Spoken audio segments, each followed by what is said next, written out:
You need engine data. You need it now, not later.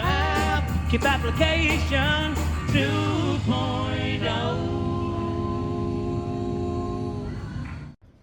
Hello, you little monkey nuggets. Good to see you. So this is going to be kind of a weird video because it has been unsuccessful. It's a fix that isn't going to help you. But I want to give you some information that may save your bacon at some point if I figure this out.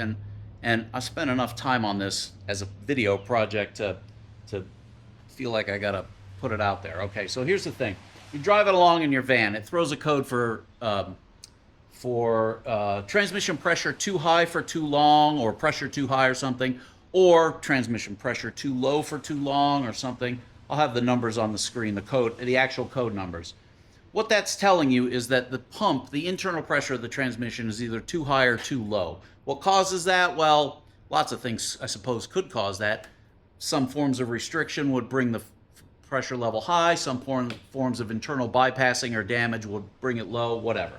But anyway, if it's crazy low, the thing won't move, so it'll have all kinds of other codes. If it's crazy high, the thing will get very confused and it'll be throwing a lot of codes. But those transmission pressure codes in isolation, in the absence of other codes, tells you that it's just it's outside of the tolerance of whatever it wants to see.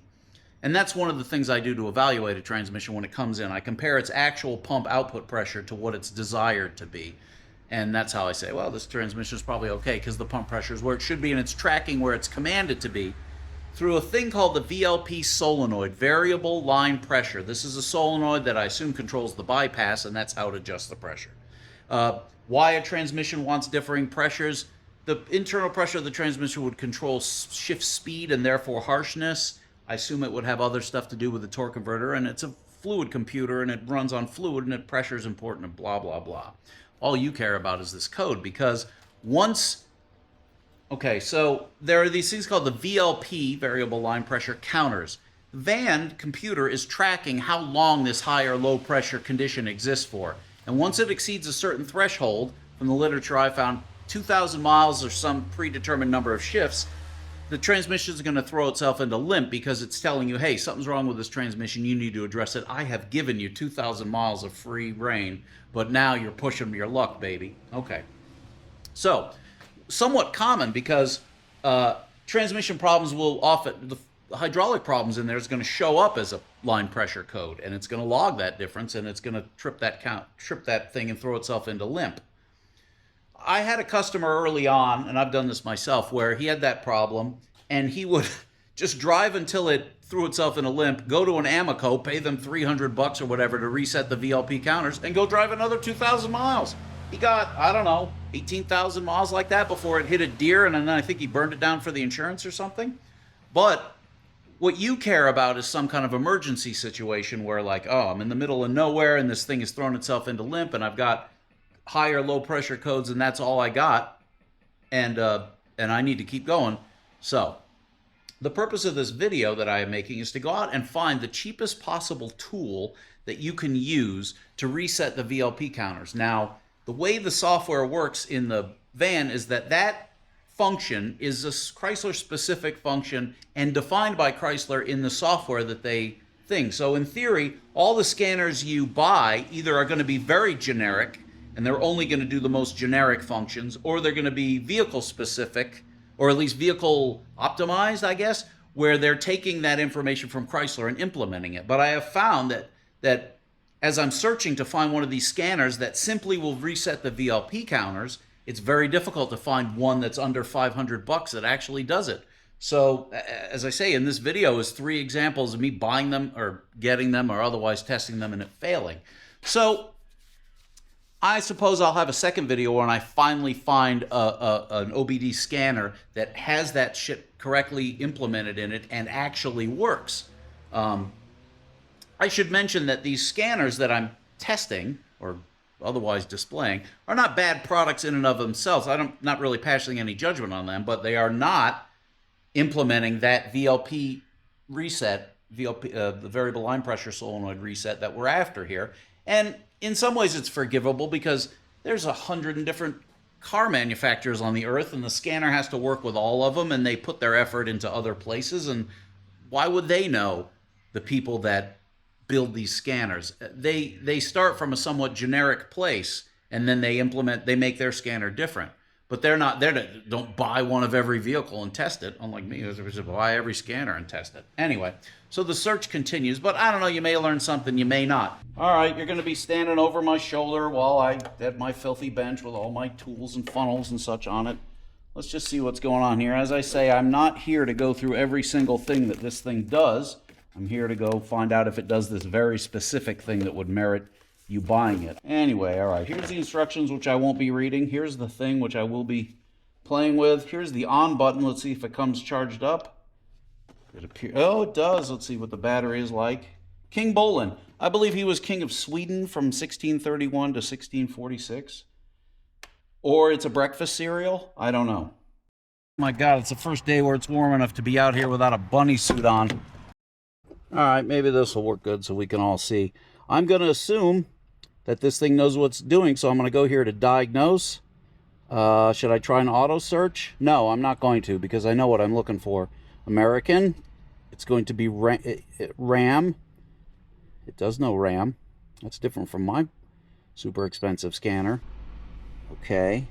And we could go through all this stuff, but I've gone through some of this stuff with you, of all the various things that you can read. That's not what's important right now. What's important is that actuation. Let's see if it's an actuation test. In my thing, it's under a menu called Special Functions. And it's going to be called Reset VLP Counters. Look at that.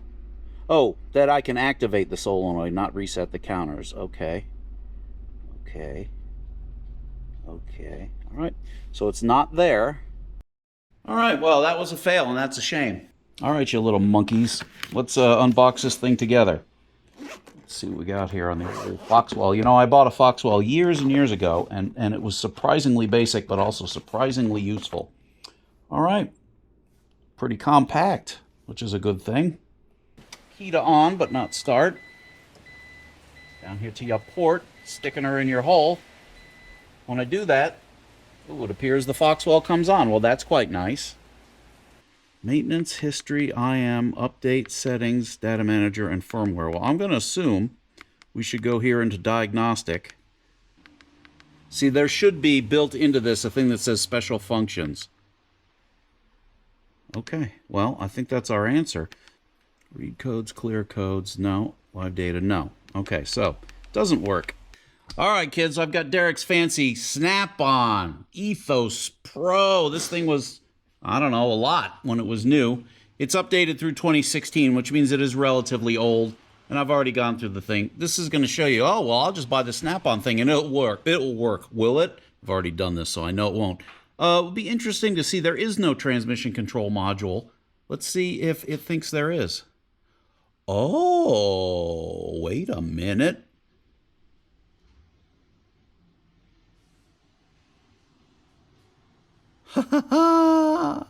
It does work. Or at least you can control the...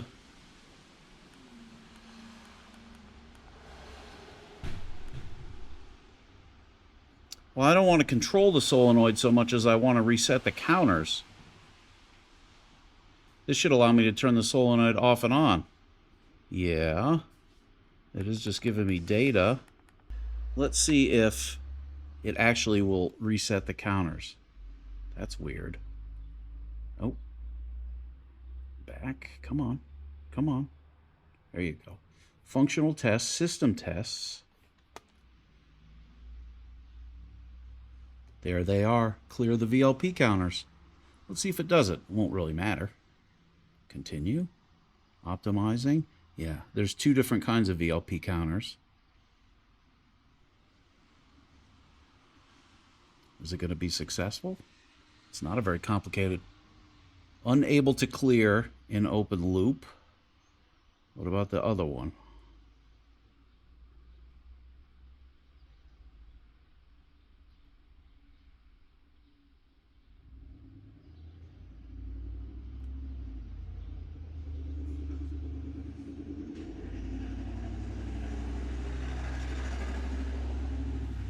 Unable to clear.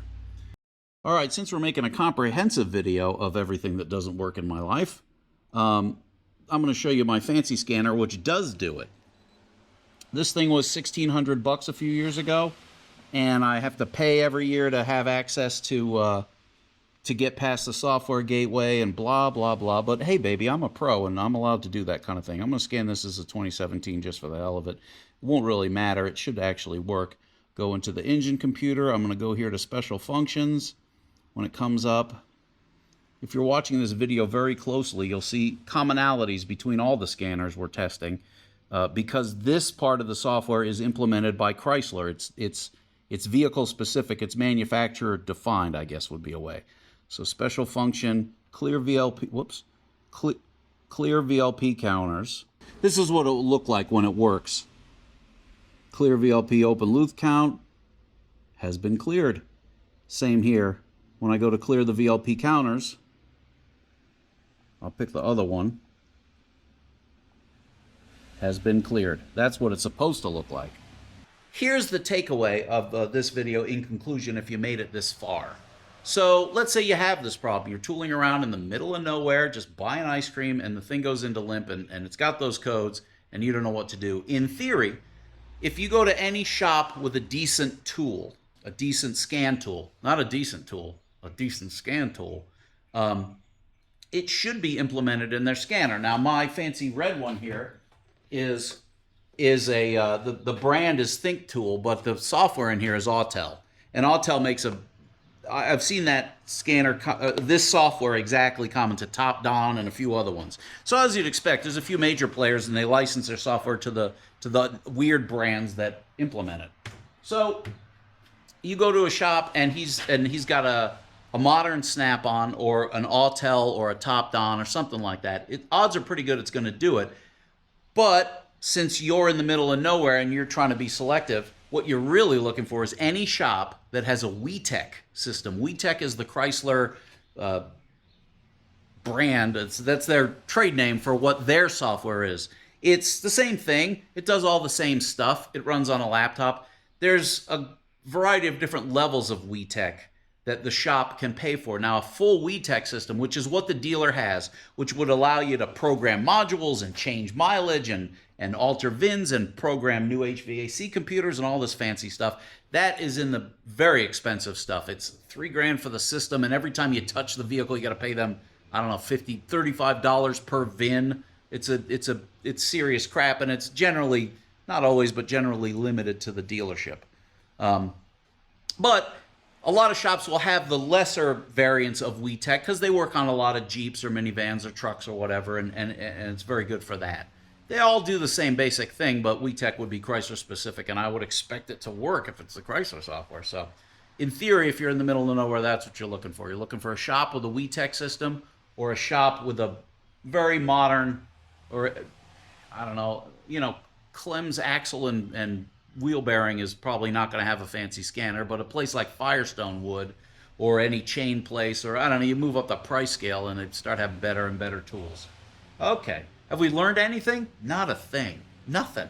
We learned that it didn't work, that it's difficult to find, but the search continues, and I could imagine that if I find some $190, $240 scanner, that's going to save somebody's bacon if I can make a video that says, hey, you're stuck in the middle of nowhere, you've got these conditions, go buy this scanner from Amazon, have them overnight to you, reset the VLP counters, and be on your way, and it'll pay for itself just in tow bills. Anyway, that's the plan. All right, love you, and I'll see you next week. Goodbye.